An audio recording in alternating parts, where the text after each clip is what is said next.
Pau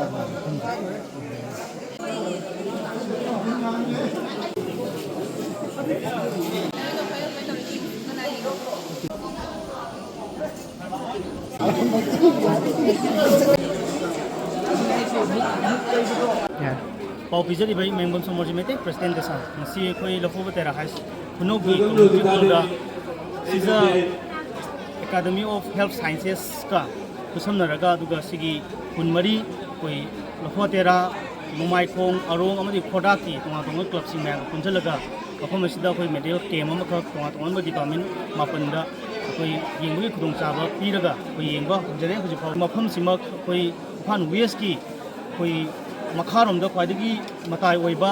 aduga turensi gi mamangdana koi Kaching district ki aduga sidagi khara chalaga khoda haiba kunjina mu fan west amusung December ani gi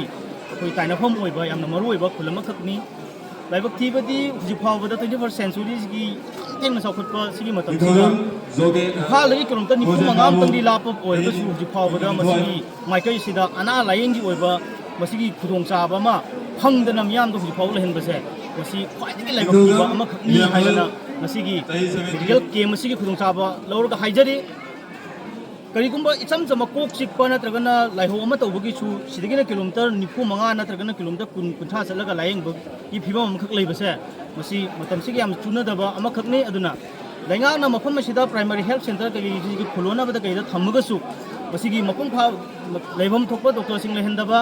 adu leiraga su matam matam gi matam khara gi laaga sum yengbagi maong china miyam da chauba khudong chadaba kaya ama mayong na hali aduna lainga na sumai kai sonda leiriba primary health center gi se magi leibam thokpa doctor sajan lehenba magi leiraga su akhoi matam khara gi na nomagi laaga hafta ama laktabagi chumba jasing na haiba mayam se masi makhata na to bidana ba akhoi health director ina duga concern minister na masi akan ming changbiyo loinana akhoi makhata na desana su akhoi haiba sigumba medical KMC sisa hospital ga kusonaraga aduga tonga tonga ba tai hospital siga su kusonaraga sigumba ana layengi khudong chaba gi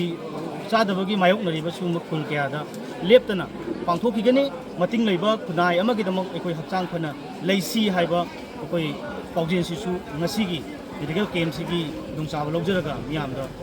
fil tawse